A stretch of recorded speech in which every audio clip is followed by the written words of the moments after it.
يا أيها الذين آمنوا اتقوا الله حق تقاته ولا تموتن إلا وأنتم مسلمون. يا أيها الناس اتقوا ربكم الذي خلقكم من نفس واحدة وخلق منها زوجها وبث منهما رجالا كثيرا ونساء واتقوا الله الذي تساءلون به والأرحام إن الله كان عليكم رقيبا. يا أيها الذين آمنوا اتقوا الله وقولوا قولا سديدا يصلح لكم أعمالكم ويغفر لكم ذنوبكم ومن يطع الله ورسوله فقد فاز فوزا عظيما. أما بعد فإن خير الحديث كتاب الله وخير الهدي هدي محمد صلى الله عليه وسلم وشر الأمور محدثاتها وكل محدثة بدعة وكل بدعة ضلالة وكل ضلالة في النار. أعوذ بالله السميع العليم من الشيطان الرجيم من همزه ونفخه ونفثه. بسم الله الرحمن الرحيم. وأقيموا الصلاة وآتوا الزكاة واركعوا مع الراكعين. رب اشرح لي صدري ويسر لي أمري واحلل عقدة من لساني يفقهوا قولي. سبحانك لا علم لنا إلا ما علمتنا إنك أنت العليم الحكيم وتب علينا إنك أنت التواب الرحيم. تمام قسم کی تعریف، کبریائی، حمد و ثنا اس اللہ وحدہ لا شریک کے لائق و زیبا ہے جس نے اس ساری کائنات کی تخلیق فرمائی، ہماری ضرورتوں کے واسطے ہر ایک چیز کو مہیا فرمایا، ہماری رشد و ہدایت کے لیے انبیاء اور رسولوں کا سلسلہ جاری فرمایا اور ہمیں مسلمان بنایا۔ درود و سلام نازل و تمام انبیاء کرام علیہم الصلاۃ والتسلیم پر، خصوصاً امام کائنات، امام الانبیاء، افضل البشر، خاتم النبیین، شفیع المذنبین، رحمت للعالمین محمد صلی اللہ علیہ وسلم پر۔ اللهم صل على محمد وعلى آل محمد كما صليت على إبراهيم وعلى آل إبراهيم إنك حميد مجيد.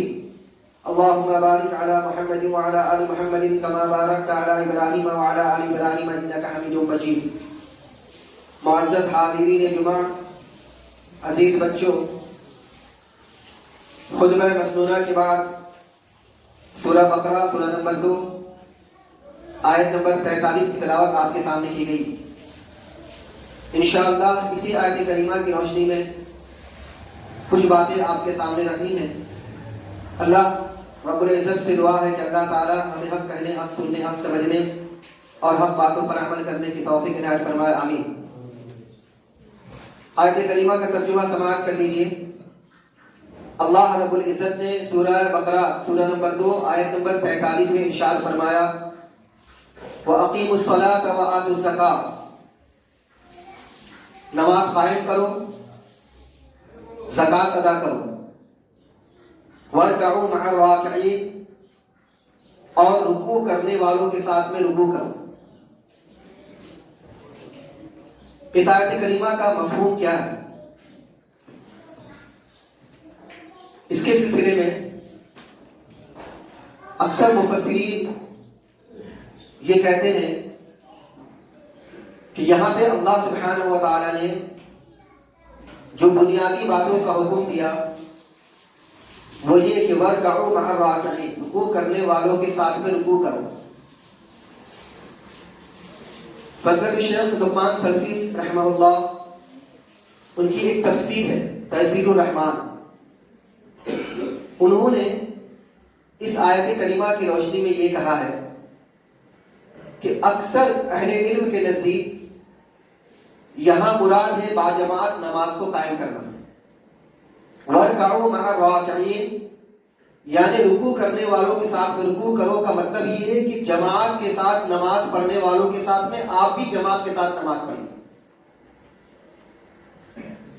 اور اسی وجہ سے اکثر اہل علم کے نزدیک باجماعت نماز ادا کرنا یہ فرض عین ہے۔ بہت سے لوگ ایسے ہیں کہ جن کے نزدیک باجماعت نماز کو قائم کرنا یا باجماعت نماز کو پڑھنا فرض عین ہے۔ کچھ کہتے ہیں کہ یہ فرض کفایہ ہے، کچھ کہتے ہیں کہ یہ سنت مؤکدہ ہے۔ بہت گہری تفصیل ہے اس سلسلے میں اور ایک لمبی بحث ہے. دونوں کے اپنے اپنے ٹھوس دلائل ہیں، لیکن جہاں تک میرا مطالعہ ہے تو میں نے پایا کہ جو لوگ یہ کہتے ہیں کہ جماعت سے نماز پڑھنا یہ فرض عین ہے، ان کے پاس میں بہت ہی ٹھوس اور زیادہ مضبوط دلائل ہے. امام بخاری رحمۃ اللہ علیہ نے باقاعدہ باب قائم کیا ہے، باب وجوب صلاۃ الجماعہ، کہ جماعت سے نماز قائم کرنا یہ فرض ہے، واجب ہے. امام بخاری رحمۃ اللہ علیہ کے نزدیک اور محدثین کے نزدیک فرض اور واجب یہ ایک ہی معنی ہے. اس اعتبار سے امام بخاری رحمۃ اللہ علیہ کے نزدیک جماعت کے ساتھ میں نماز پڑھنا یہ فرض عین ہے. اور اسی سلسلے میں امام بخاری رحمۃ اللہ علیہ نے حسن بصری رحمۃ اللہ علیہ کا اثر نقل کیا ہے کہ حسن بصری رحمۃ اللہ علیہ فرماتے ہیں کہ اگر کسی کی ماں اس کو عشاء کی جماعت کے ساتھ نماز پڑھنے سے روکے، منع کرے محبت کی وجہ سے، تو اس کو چاہیے کہ وہ اپنی ماں کی بات کو نہ مانے بلکہ جماعت میں شامل ہو جائے. ہم سب آپ اچھی طریقے سے جانتے ہیں کہ ماں باپ کی اطاعت اور فرما برداری یہ واجب اور ضروری ہے، لیکن حسن بصری رحمۃ اللہ علیہ یہ کہہ رہے ہیں کہ جماعت کے ساتھ میں نماز پڑھنا اور وہ بھی عشاء کی نماز پڑھنا یہ ماں باپ کی فرما برداری سے بھی زیادہ بڑھ کر ہے. تو گویا امام حسن بصری رحمۃ اللہ علیہ کے نزدیک جماعت کے ساتھ نماز پڑھنا یہ فرض ہے. ہم جمعہ کے خطبے میں یہ بحث نہیں کریں گے کہ فرض ہے یا سنت مؤکدہ. کسی موقع پہ انشاءاللہ اس کی تفصیل یا اس پر گفتگو ہوگی. آپ خود بخود اندازہ لگا لیں گے کہ یہ فرض عین ہے یا سنت مؤکدہ. میں یہ نہیں کہتا ہوں کہ جو لوگ تنے تنہا نماز پڑھ لیتے ہیں گھروں میں، آفس میں، دکان میں، مکان میں، اور ان کے علاقے میں باقاعدہ مسجد رہتے ہوئے بھی ان کو پتا ہے کہ جماعت کا یہ وقت ہے اور ان کو یہ پتا ہے کہ اس وقت امام متعین ہے، اذان ہو چکی ہے، لوگ بعد جماعت کے ساتھ میں نماز پڑھ رہے ہوں گے، لیکن اس کے باوجود بھی اپنے گھروں میں نماز پڑھ لیتے ہیں، تو بہت سارے محدثین کے نزدیک ان کی نماز کا کوئی اعتبار نہیں. حضرت ابن عباس رضی اللہ تعالیٰ عنہ سے مروی ہے، اللہ کے رسول صلی اللہ علیہ وسلم ارشاد فرماتے ہیں کہ جو آدمی اذان سن کر کے بھی جماعت کے ساتھ نماز نہ پڑھے، اکیلے نماز پڑھ لے، تو اس کی نماز کا کوئی اعتبار نہیں، الا یہ کہ کوئی عذر ہو. عذر سے دو مراد لیا گیا ہے. ایک تو یہ کہ بہت زیادہ سخت بارش ہو رہی ہو، اور دوسرا یہ کہ خوف کا ماحول ہو. تو ایسی صورت میں آپ گھروں میں نماز پڑھ سکتے ہیں. باقاعدہ باب باندھا گیا ہے کہ کس صورت میں آپ گھر میں نماز پڑھ سکتے ہیں، کس صورت میں آپ پر جماعت سے نماز ثابت ہو جائے گی. اس میں جو حدیثیں لائی گئی ہیں وہ یہ کہ جب خوب بارش ہو رہی ہو تو بارش کے وقت میں آپ اپنے گھر میں نماز پڑھ لیجیے.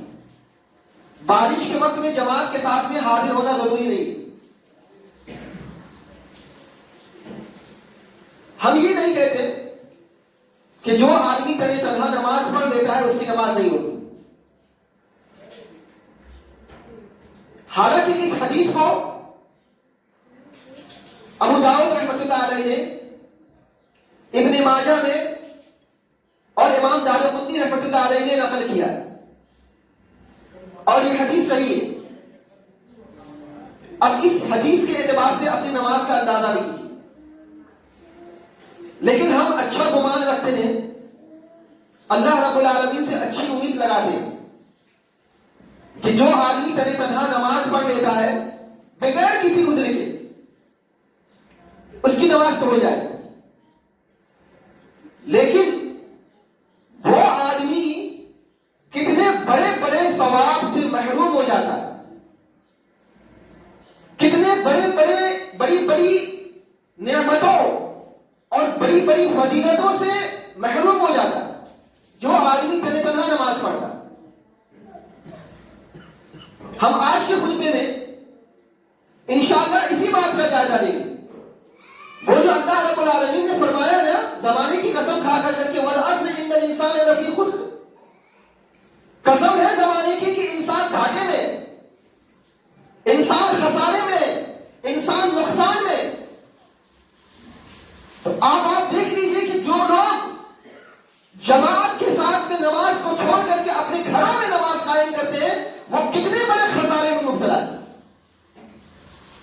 اللہ رب العالمین ان کی نماز قبول کرے گا کہ نہیں کرے گا اللہ کو معلوم, ان کی نماز ہوگی کہ نہیں ہوگی اللہ رب العالمین کو معلوم. وہ واقعی میں شرعی عذر میں مبتلا ہے کہ نہیں وہ خود جانتے. کون انسان کس اعتبار سے شرعی عذر میں مبتلا ہے وہ خود بتا سکتا ہے. انما الاعمال بالنیات, اعمال کا دار و مدار نیتوں پر ہے. واقعی بھی وہ آدمی معذور ہے یا وہ آدمی اپنی خواہشات کے مطابق اپنے گھروں میں نماز پڑھ رہا ہے. بہت سارے لوگ ایسے ہوتے ہیں کہ جن کو نماز کا وقت کا پتہ ہے, جن کو جماعت کا وقت کا پتہ ہے, لیکن اس کے باوجود بھی نماز کو وقت پر نہیں پڑھتے. گھر میں پڑھ لیتے, کبھی بھی پڑھ لیتے. یا کچھ لوگ ایسے ہوتے ہیں کہ جو اپنی دکان میں مصروف ہے, اب دکان سے فری ہوں گے تو پڑھیں گے. کچھ لوگ پڑھنے پڑھانے میں مصروف ہیں, اب وہ پڑھنے پڑھانے سے فارغ ہوں گے تب جا کر کے نماز پڑھیں گے. تو ایک تو یہ کہ جماعت کے ساتھ بھی نماز نہیں پڑھ رہے ہیں, اور دوسری یہ کہ وقت سے بے وقت نماز پڑھ رہے ہیں. سمجھ لیجیے کہ کتنے بڑے خسارے میں مبتلا. ہم ہی نہیں کہتے کہ اس کی نماز نہیں ہوگی, لیکن دیکھیں کہ انسان کتنے بڑے خسارے میں, کتنے بڑے گھاٹے میں مبتلا ہے. قرآن اور صحیح حدیث کی روشنی میں انشاءاللہ ہم اس کا مختصر طور پر جائزہ لینے کی کوشش کریں گے. قرآن کریم میں اللہ رب العالمین ارشاد فرماتا ہے سورہ النساء کے اندر میں, لا يستوي القاعدون من المؤمنين غير أولي الضرر والمجاهدون في سبيل الله بأموالهم وأنفسهم فضل الله المجاهدين بأموالهم وأنفسهم على القائدين درجة وكلا وعد الله الحسنى وفضل الله المجاهدين على القائدين أجرا عظيما. سورہ نساء کی آیت میں ہے اللہ رب العالمین ارشاد فرماتا ہے کہ جو لوگ کسی عذر کی وجہ سے یا کسی بغیر عذر کی وجہ سے اپنے گھروں میں بیٹھے ہوئے,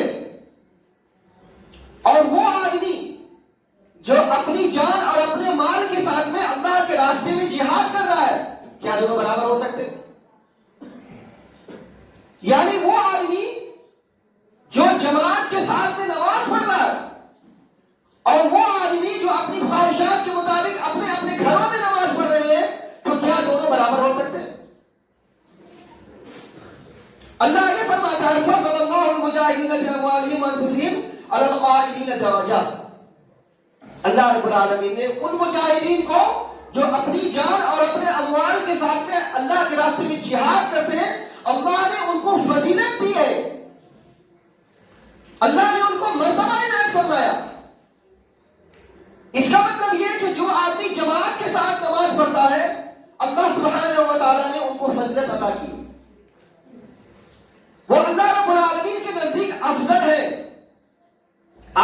فرماتا ہے وَكُلًّا وَعَدَ اللَّهُ الْحُسْنَى، اللہ رب العالمین نے دونوں سے بہترین وعدہ کیا. وَفَضَّلَ اللَّهُ الْمُجَاهِدِينَ عَلَى الْقَاعِدِينَ أَجْرًا عَظِيمًا، لیکن اللہ آگے فرماتا ہے کہ وہ مجاہدین جو اللہ کے راستے میں جہاد کر رہے ہیں ان کا مرتبہ بہت بڑا ہے ان لوگوں کے نزدیک، ان لوگوں کے بنسبت جو اپنے گھروں میں بیٹھے ہوئے. اس آیت کریمہ میں اللہ رب العالمین نے ایسے لوگوں کی فضیلت بتائی ہے، ایسے لوگوں کی اہمیت بتائی ہے کہ جو اللہ کے راستے میں جہاد کر رہے ہیں. اس اعتبار سے آپ سمجھ لیجئے کہ جو جماعت کے ساتھ میں نماز پڑھ رہے ہیں ان کی کتنی بڑی اہمیت ہوگی بنسبت ان لوگوں کے جو اپنے گھروں میں بیٹھے ہوئے اپنے گھروں میں نماز قائم کر رہے ہیں. ایک دوسری آیت دیکھ لیجیے، سورۃ النساء کی آیت ہے. اللہ ارشاد فرماتا ہے یا ایھا الذین آمنوا ما لکم اذا قیل لکم انفروا فی سبیل اللہ اثاقلتم الی الارض ارضیتم بالحیاۃ الدنیا من الآخرہ فما متاع الحیاۃ الدنیا فی الآخرۃ الا قلیل. اے ایمان والو تم کو ہوا کیا؟ یہ کس کو کہہ رہا اللہ سبحانہ و تعالیٰ؟ ایمان والو. ہم سب ایمان کے دعوے دار ہیں تو اللہ سبحانہ و تعالیٰ ایمان والوں سے مخاطب ہو رہا، اللہ غیروں سے مخاطب نہیں ہے. شرک کرنے والے اور اللہ رب العالمین کے ساتھ میں کفر کرنے والے ان سے اللہ مخاطب نہیں، اللہ ہم سب سے مخاطب ہے. اے ایمان والو تمہیں ہو کیا گیا؟ اذا قیل لکم انفروا فی سبیل اللہ اثاقلتم الی الارض، کہ جب تم کو کہا جاتا ہے کہ اللہ کے راستے میں نکلو ارضیتم بالحیاۃ الدنیا، تم بالکل اپنے آپ کو زمین سے چمٹا دیتے ہو، تم دنیاوی زندگی میں بالکل چمٹ پڑے ہو. الی الارض ارضیتم بالحیاۃ الدنیا من الآخرہ، گویا کہ تم نے دنیا کی زندگی کو آخرت کے مقابلے میں ترجیح دے دی. جو لوگ جماعت کے ساتھ نماز نہیں پڑھتے اپنے گھروں میں بیٹھے ہوئے، جو لوگ جماعت کے ساتھ میں نماز نہیں پڑھتے ہیں وہ اپنے کاروبار میں مصروف ہے، جو لوگ جماعت کے ساتھ میں نماز نہیں پڑھتے اپنے دنیا کی زندگی میں مست ہے، گویا کہ وہ یہ ثابت کیا ہے یستحبون الحیاۃ الدنیا علی الآخرہ، گویا کہ وہ دنیا کی زندگی کو آخرت پر ترجیح دے رہے ہیں. یعنی دنیا کی زندگی یا دنیا کا مال و متاع ان کے نزدیک زیادہ محبوب ہے. گویا کہ ان کے نزدیک کمانا کھانا بزنس کرنا اور دنیا کے کاروبار میں مصروف رہنا یہ زیادہ محبوب ہے بنسبت اس کے کہ اللہ رب العالمین ان کو بلا رہا ہے حی علی الفلاح، نماز کے لیے آؤ کامیابی کی طرف آؤ. لیکن وہ اپنی کامیابی کہاں ڈھونڈ رہے ہیں؟ اپنے کاروبار کے اندر میں. وہ اپنی کامیابی کہاں ڈھونڈ رہے ہیں؟ اپنی دنیا کے کاروبار کے اندر میں. اس آیت کریمہ کی روشنی میں اللہ ایمان والوں سے مخاطب ہو رہا ہے. لیکن ہمارا یہ حال ہے کہ ہم ساری چیزوں کو جانتے ہیں اس کے باوجود بھی فرض نماز جماعت کے ساتھ نماز نہیں پڑھتے. صحیح بخاری کی ایک حدیث ہے، کچھ غریب اور مساکین اللہ کے رسول صلی اللہ علیہ وسلم کی خدمت میں حاضر ہوئے اور آ کر کے کہا اللہ کے رسول صلی اللہ علیہ وسلم یہ مالدار لوگ ہیں، یہ لوگ اللہ کے راستے میں صدقہ و خیرات کرتے ہیں، غلاموں کو آزاد کرتے ہیں، تو گویا کہ یہ نیکی بھی بہت زیادہ بڑھے ہوئے ہیں، کچھ ایسا عمل بتائیے کہ ہم لوگ ان کے برابر ہو جائیں. سبقت، صحابہ کیسے سبقت کرتے تھے، صحابہ نیکی کے معاملے میں کیسے حریص تھے، اور ہمارا حرص کا معاملہ کیا ہے؟ ہمارا حرص کا معاملہ یہ ہے کہ ہم دنیا کی زندگی کو ترجیح دے رہے ہیں، دنیا کے کاروبار کو ترجیح دے رہے ہیں. معاف کیجیے، ایک وقت کا مسئلہ نہیں ہے، ایک دن کا مسئلہ نہیں ہے، ایک ہفتے کا مسئلہ نہیں ہے، یہ سال ہر سال کا مسئلہ ہے کہ لوگ سال ہر سال جماعت کے ساتھ میں نماز نہیں پڑھتے. کتنی بڑی سعادت سے محروم رہتے، کتنی بڑی فضیلت اور کتنے بڑے ثواب سے محروم رہتے. گھاٹے میں ہو آدمی، نقصان میں ہو آدمی. تو فقراء اور مساکین آئے اللہ کے رسول صلی اللہ علیہ وسلم، یہ مالدار لوگ اللہ کے راستے میں صدقہ و خیرات کرتے ہیں، غلاموں کو آزاد کرتے ہیں، نیکی میں بڑھ گئے. اللہ کے رسول کو عمل بتائیے کہ ہم لوگ بھی لیول میں آ جائیں، برابر میں آ جائیں. اللہ کے رسول صلی اللہ علیہ وسلم کچھ وظائف بتائے کہ بھائی فرض نماز کے بعد یہ وظیفہ کر لو، تم ان کے برابر ہو جاؤ. انہوں نے شروع کر دیا. جب ان مالداروں کو معلوم ہوا کہ اللہ کے نبی صلی اللہ علیہ وسلم نے یہ عمل بتایا ہے فقراء اور مساکین کو، تو انہوں نے بھی شروع کر دیا۔ اب وہ لوگ اور بڑھ گئے، دوبارہ مساکین اور فقراء اللہ کے رسول صلی اللہ علیہ وسلم کی خدمت میں حاضر ہوئے۔ اللہ کے رسول صلی اللہ علیہ وسلم ہم تو برابری چاہتے تھے، لیکن اب دیکھ رہے ہیں کہ یہ لوگ بھی عمل شروع کرتے ہیں، یہ لوگ بھی آگے بڑھ جا رہے ہیں۔ اللہ کے رسول صلی اللہ علیہ وسلم نے کیا فرمایا؟ ذَلِكَ فَضْلُ اللَّهِ يُؤْتِيهِ مَن يَشَاءُ، یہ اللہ کا فضل ہے، یہ اللہ رب العالمین کا فضل ہے کہ اللہ جسے چاہتا ہے نماز دیتا ہے۔ جو لوگ فرض نماز باجماعت ادا کرتے ہیں، یہ اللہ رب العالمین کا فضل ہے، ان کے اوپر اللہ کی مہربانی ہے۔ لیکن جو لوگ فرض نماز کو چھوڑ کر کے اپنے گھروں میں نماز پڑھ لیتے ہیں یا اپنے خواہشات کے مطابق نماز پڑھتے ہیں، سمجھ لیجیے کہ اللہ رب العالمین کا فضل ان پر نہیں ہے، اللہ ان کو توفیق نہیں دے رہا۔ یہی وجہ ہے کہ ایک حدیث میں اللہ کے رسول صلی اللہ علیہ وسلم ارشاد فرماتے ہیں، صحیح ابن حبان وغیرہ کی روایت میں، کہ تم لوگ اگر فرض نماز کو جماعت کے ساتھ میں نہیں پڑھو گے تو اللہ سبحانہ و تعالیٰ تمہارے دلوں پہ مہر لگا دے گا اور تمہارا شمار غافلوں میں سے ہوگا۔ یہی وجہ ہے کہ ہم جماعت کے ساتھ نماز نہیں پڑھتے، سال جماعت کے ساتھ میں نماز نہیں پڑھتے، کہ اللہ رب العالمین نے ہمارے دل میں مہر لگا دیا، ہم غافلوں میں سے ہیں، ہمارا شمار غافلوں میں سے ہو رہا۔ کتنی بڑی سعادت اور کتنی بڑی فضیلت سے ہم نقصان میں دیکھ لیجیے۔ یہ اللہ کا فضل ہے کہ جو لوگ باجماعت کے ساتھ میں نماز ادا کرتے ہیں، اللہ رب العالمین ان کی مہربانی ان کے اوپر، اور وہ لوگ جو بغیر کسی عذر کے، بغیر کسی شرعی عذر کے اپنے گھروں میں نماز ادا کرتے ہیں، وہ سمجھ لیجیے کہ کتنی بڑی سعادت سے اور اللہ رب العالمین کے فضل سے محروم ہے۔ ایک حدیث دیکھیے، صحیح بخاری کی حدیث ہے۔ حدیث کے اندر میں اللہ کے رسول صلی اللہ علیہ وسلم ارشاد فرماتے ہیں کہ ایک آدمی نماز پڑھتا ہے اکیلے تو اس کو ایک اجر ملتا ہے، لیکن ایک آدمی جو جماعت کے ساتھ میں نماز قائم کرتا ہے، اس آدمی کو 27 گنا ثواب ملتا ہے۔ ایک روایت کے مطابق 25 گنا ثواب ملتا ہے، 27 گنا ثواب ملتا ہے۔ تو اب آپ اندازہ لگا لیجئے کہ ایک آدمی اگر اکیلے تنہا نماز پڑھ رہا ہے تو اس کو صرف 1 گنا کا ثواب ملتا ہے، اور ایک آدمی جو جماعت کے ساتھ میں نماز پڑھتا ہے اس کو 27 گنا ثواب ملتا ہے۔ تو گویا کہ اکیلے نماز پڑھنے والا آدمی 26 گنا ثواب سے محروم ہے، 26 گنا ثواب سے محروم ہے۔ یہ ایک وقت کا مسئلہ نہیں ہے، یہ 5 وقت کا مسئلہ ہے۔ اگر ایک آدمی 5 وقت اپنے گھر میں نماز پڑھتا ہے تو 26 کو 5 سے انٹو کر لیجیے، سمجھ لیجیے وہ کتنے بڑے ثواب سے محروم ہو جاتا ہے۔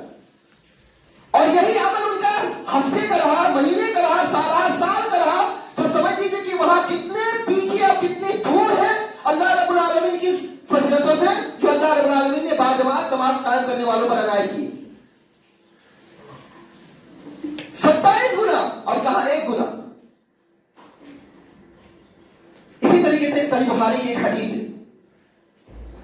اللہ کے رسول صلی اللہ علیہ وسلم ارشاد فرماتے ہیں کہ جو آدمی اپنے گھر میں طہارت حاصل کرتا ہے، وضو کرتا ہے، اور وضو کرنے کے بعد گھر سے باہر نکلتا ہے، اس کا رخ، اس کا مقصد صرف یہ ہوتا ہے کہ مسجد جائے گا، جماعت کے ساتھ نماز قائم کرے گا۔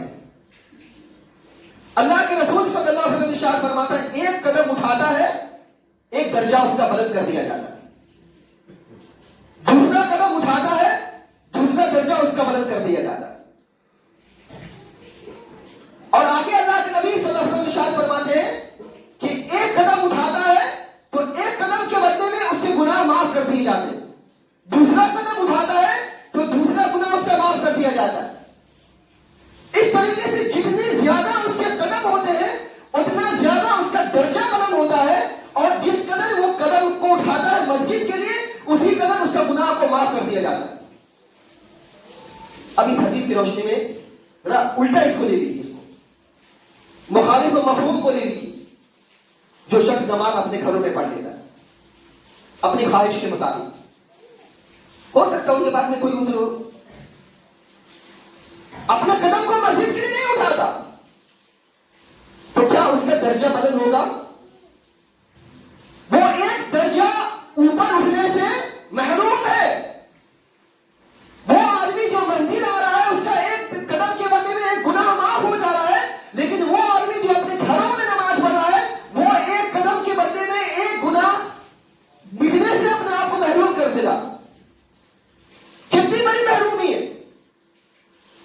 اسی بھی صحیح بخاری کی حدیث میں اللہ کے رسول صلی اللہ علیہ وسلم آگے فرماتے ہیں جب آدمی مسجد کے اندر میں آتا ہے اور مسجد میں آ کر کے نماز کا انتظار کرتا ہے، جب تک وہ نماز کا انتظار کرتا ہے اللہ کے ملائکہ، اللہ کے فرشتے اس کے لیے دعا کرتے ہیں کہ اے اللہ اس پر رحم فرما، اے اللہ اس پر رحم فرما، اے اللہ اس کو بخش دے۔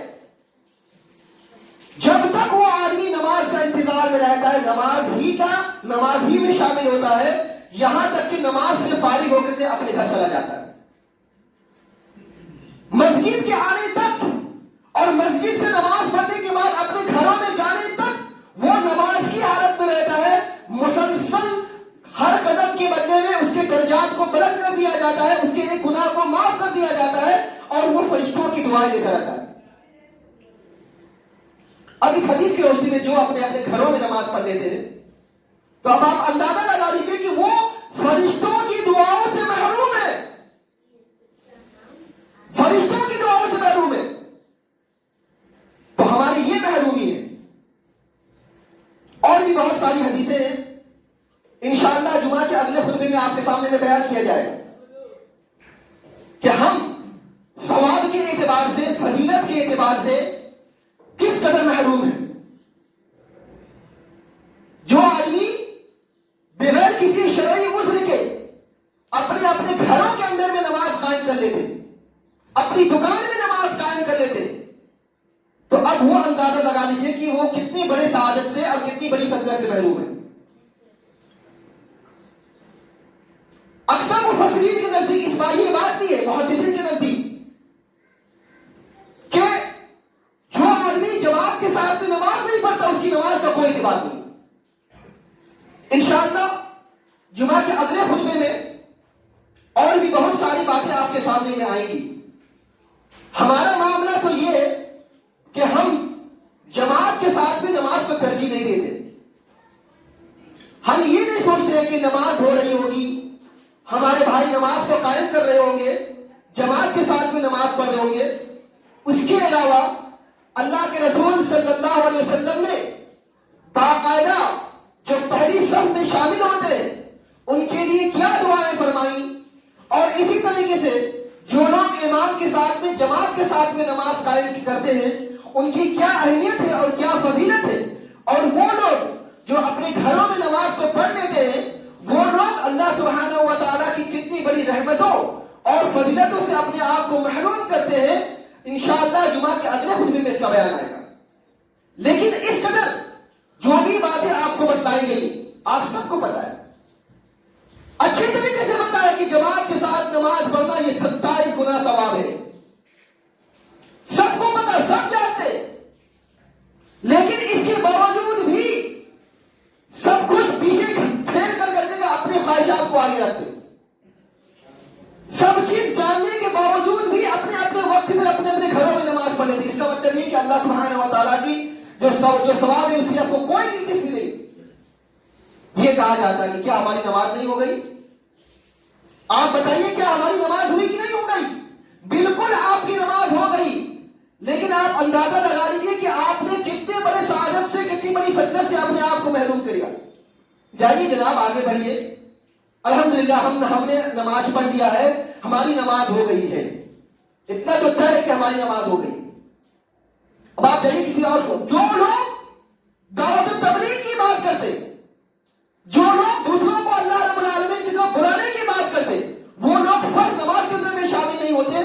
اب آپ سمجھ لیجیے کہ جو لوگ اللہ رب العالمین کی طرف دعوت دیں گے، دعوت تبلیغ کا کام کریں گے، ان کی باتوں کا کتنا اثر ہوگا، کتنا فائدہ ہوگا۔ اللہ رب العالمین کے بلاوے پہ وہ خود نہیں آتے اور لوگوں کو دعوت تبلیغ کے لیے بلا رہے، ان کی باتوں کا اثر ہوگا، ان کی باتوں کا فائدہ پہنچے گا۔ اس لیے ہمیں اللہ سبحانہ و تعالیٰ نے قرآن کریم میں ہم سے اللہ مخاطب ہو رہا ہے، یا ایھا الذین آمنوا، اے ایمان والو، پہلے اپنے حالات کو سدھار لو، اپنے اعمال کو درست کر لو، پہلے سب سے اپنے آپ کو فضیلتوں سے اور سعادتوں سے اپنے آپ کو مالا مال کر لو۔ جب تم اللہ رب العالمین سے اس قدر قریب ہو جاؤ گے تب تمہاری باتوں کا اثر ہوگا، تب تم لوگوں کو اللہ رب العالمین کی طرف بلا سکو گے۔ بہت ساری باتیں انشاءاللہ جمعہ کے اگلے خطبے میں آئیں گی، لیکن مجھے امید ہے کہ آج کے خطبے میں جو بنیادی باتیں بتائی گئی ہیں مختصر طور پہ، کہ ایک انسان کتنی بڑی بڑی سعادتوں سے اور محروم، کتنی بڑی بڑی فضیلتوں سے محروم ہو جاتا ہے، آپ نے اچھی طریقے سے سمجھ لیا ہوگا، اور یہ بھی سمجھ لیا ہوگا کہ اللہ رب العالمین نے زمانے کی قسم کھا کر کے کہا ہے والعصر ان الانسان لفی خسر، قسم ہے زمانے کے انسان کتنا بڑا خسارے میں مبتلا ہے، کتنا بڑا گھاٹے میں مبتلا ہے۔ آپ اس پہ اندازہ لگا لیجیے کہ جو لوگ جماعت کے ساتھ میں نماز نہیں پڑھتے وہ لوگ کتنے بڑے خسارے میں اور کتنے بڑے گھاٹے میں مبتلا ہے۔ اس لیے آج کے مختصر خطبے میں جو باتیں آپ کو بتائی گئی ہیں، میں امید کرتا ہوں کہ انشاءاللہ کوئی بھی جماعت کے ساتھ میں نماز نہیں چھوڑے گا۔ میں امید کرتا ہوں کہ کوئی بھی بغیر کسی عذر کے، بغیر کسی شرعی عذر کے جماعت کے ساتھ میں نماز نہیں چھوڑے گا۔ انشاءاللہ ہم اس سے امید کرتے ہیں کہ وہ جماعت کے ساتھ میں مکمل طور سے نماز پڑھے گا اور وقت پر پڑھے گا۔ اللہ تعالیٰ سے دعا ہے اللہ سبحانہ و تعالیٰ ہم سبوں کو جماعت کے ساتھ نماز قائم کرنے کی توفیق عطا فرمائے۔ الہ العالمین ہم تمام مسلمانوں کو دین اور ایمان کو سمجھنے کی توفیق عطا فرمائے۔ الہ العالمین ہمیں جو بیمار ہیں انہیں شفاء کاملہ عاجلہ عطا فرمائے، جو پریشان حال ہیں ان کی پریشانیوں کو دور فرمائے، جو قرض دار ہیں انہیں قرض ادا کرنے کی توفیق عطا فرمائے۔ الہ العالمین مسلمان بچے اور بچیوں کی حفاظت فرما۔ الہ العالمین جو اپنے رزق کے حلال کے لیے جد و جہد کر رہے ہیں، الہ العالمین تو ان کے لیے کامیابی عطا فرما۔ الہ العالمین جو ہمارے بچے اور بچیاں امتحانات دے رہے ہیں، الہ العالمین تو ان کے امتحانوں میں کامیابی عطا فرما۔ الہ العالمین جو اپنے جائز مقاصد کے لیے جد و جہد کر رہے ہیں، الہ العالمین تو ان کو جائز مقاصد میں کامیابی عطا فرما۔ الہ العالمین ہمیں جب تک زندہ رکھ کتاب اللہ اور سنت رسول اللہ صلی اللہ علیہ وسلم پر عمل کرتے ہوئے زندہ رکھ، اور جب ہمارا خاتمہ ہو انہی دونوں پر عمل کرتے ہوئے ہمارا خاتمہ ہو۔ اقول قولی ھذا واستغفر اللہ لی ولکم ولسائر المسلمین واخر دعوانا الحمد للہ رب العالمین۔